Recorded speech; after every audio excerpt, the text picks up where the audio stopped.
Hey, what's up guys? Steinshark here. I'm just coming at you with another video and doing a quick update on my garage and going to do a quick set of reviews on a couple tanks that I've recently gotten. So I'm going to go ahead and roll that intro and I will see you guys very soon.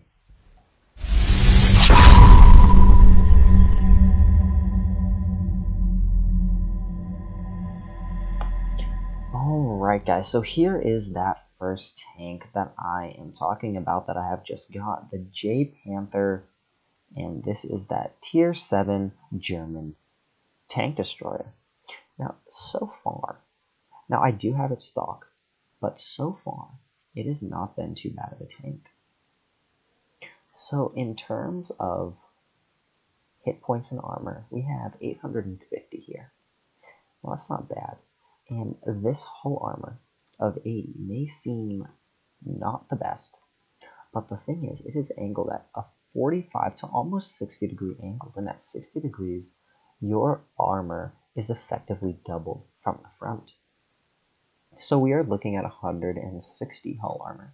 Now this is not the very best, but it will be something substantial. And when considering that this tank is meant to be played as a sniper, it quickly becomes adequate. So what do I mean by that? So this tank is where the German line really stops its trend of being campers who sit in the back and snipe. And this actually continues in their heavy line as well. Tiger 1 and the VK, and to an extent the Tiger 2, are all meant to be played not at the front lines, even when you are top tier. And this is because the German armor has not developed quite yet. We do see this happen at tier 8 for these TDs, the JPanther 2, which has very well sloped armor. It's got 100, which is sloped at almost the same angle as this JPanther, but it is even more armor. So this really is where that trend stops, and right after this tank, you will be getting that German armor.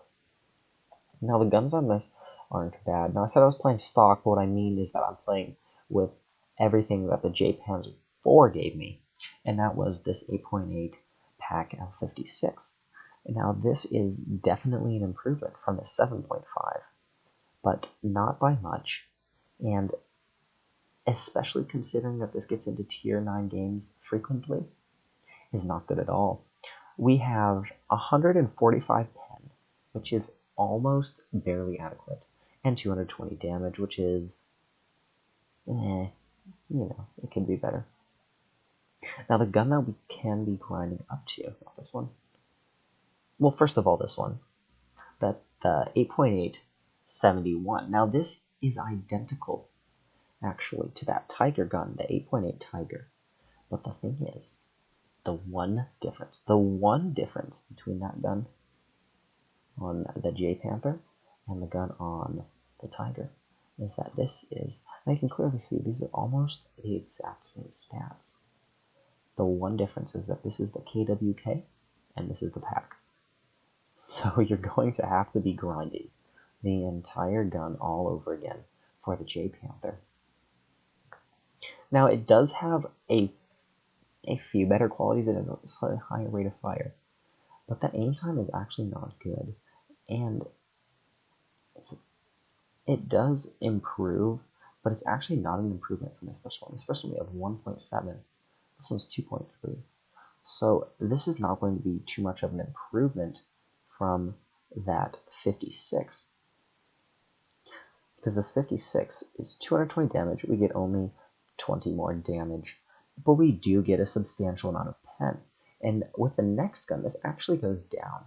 It goes down to 200, but our damage substantially increases at almost 100 hit points. And this is going to make this tank into absolutely a wonderful tank that is definitely competitive. There we go. That is competitive in tier 9 battles.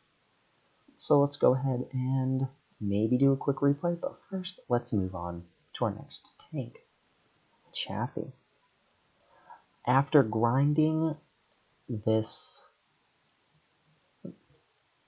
Steward relentlessly, I think I first got it about a year ago, and I have just finished grinding this weekend. After grinding that 20,000, no, it's like 14,000 experience, I finally unlocked the Chaffee to discover that it is an absolute monster. It is a wonderful little American Tier 5 spotter. And where this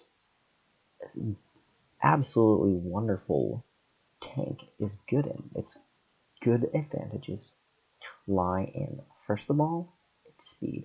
It can go 77 as its top speed with a 40 traverse speed, and this is with a 85% trained. No, let's go ahead and train him up. Let's see. Let's train him with the current vehicle. Let's see, what is that? 40.5 goes up to 43.7, and that is not even. Oh, that is. Let's see. What do we have going on here? Off-road driving. This will actually be increasing. 43 traverse speed. That is absolutely wonderful. It's got almost a 25 specific power, which is excellent. The other good thing about this tank is its great gun. This is not anything like that ELC AMX, but it is special and good in its own way. We have, first of all, about 110 damage and 96 pen, which are adequate, especially when you get into those few murky Tier 5 battles. But the real good thing about this is it's 16.2 rate of fire, and again, this is with an 88% loader, who is not even trained all the way. So expect this 3.7 to go down even further. Now it's got a great 45 turret traverse speed, which means you can completely turn your turret around in 4 seconds. And when combined with that traverse speed, that will cut it in half. So 2 seconds to turn your tank completely around, which makes this an adequate flanker, even in those higher tier battles. It is not a bad tank in the least bit. We do have a 385 view range, which I do believe gets up very high as soon as you get your crew fully trained. It can go up to about 460, I believe, which can be very, very good, especially when you're getting into those tier 8s. Yes, you can get into tier 8 battles as a spotter, which is not too bad because this tank, I believe, is definitely up to that task. All right, so let's go ahead and jump right into these replays.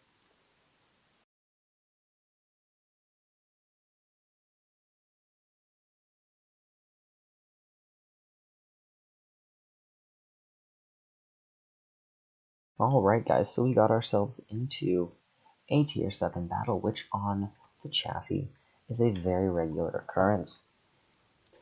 We're on El Haloof, and we are going to be going to this area right here to do some spotting. And there is one amazing spot. Let's go ahead and get ahead and get up to that. Let's go and check out this spot. It is the most perfect spot because of its positioning and camouflage. It's absolutely perfect. Let's go ahead and just get over here. El Haloof is a pretty big map. And here we go. Right here, there are some perfectly placed bushes and trees that let you get behind them and at the same time spot every single person who is going to be coming from here up onto into here. An absolutely amazing spot. So this T-21 is the first guy we see. Pretty dumb guy. Just comes up there. We can immediately get 2 hits onto him. Now, and we get that kill, and we already have 200 damage in this tier 7 game, which is not bad at all. So we have our 2 heavies. We're taking a little while to get over here, but thank goodness that no other enemy tanks have come this way. They've all gone down and are camping right here, interestingly.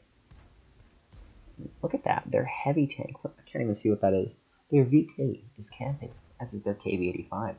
so we're not going to be worrying too much about enemies over here. There's an ARL that valiantly tries to help out over here, but not too much avail. So at this moment, we're going to go ahead and head over onto that Panther, that very weakly armored Panther, who has no armor in his sides. We're going to lock him real quick and do our perfectly even roll of 110. Now, he concentrates on me, and I am not sure why this Leo backed out. It's probably because of that AI, but we do take quite a bit of damage here, and barely survive this next shot. We have 5 hit points left. We bounce that shot, and right here, very luckily, we penetrate that last shot and get the kill. So we're going to go ahead and move on back to a nice, safe area right over here. We did spot that Tog, and about here we get that 130 damage. So we're going to try some sniping, which doesn't work out too well with this tank. We'll go ahead and guess, and nope, we don't get any damage from that, but we are safe and away from the battle. So we're going to go ahead and move back up this hill. Our teammates have, it appears, won the hill, and we're just going to go and occupy this nice little spot in here and see what we can see. Right, we're going to go ahead and head back into it and do some spotting. Now, right here, very interestingly, I try to hit these tanks right here, take quite a few shots on them, and generally just waste a lot of ammunition and don't hit anything. Pretty boring stuff, but we do see this Tog, and this Tog also notices us, and very stupidly stops right there as we back into cover. His focus then turns to the Jackson, and we are able to get nice, juicy shots right onto the top of him, where he has no armor. And we're going to place quite a few shots into him, up until he dies. And here we go with that kill shot. We have 1200 damage on a tier 7 battle in our light tank, and look at that, the JPanther takes a shot at us, but luckily does not pen, and hits our tracks. Very, very lucky of us.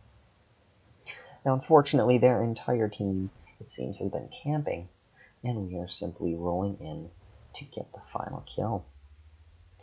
So we spot their IKV and a Panther, and I expend another enormous amount of ammunition on this tank. It does have 60 millimeters of armor that is angled, and I'm not going to be paying that anytime soon.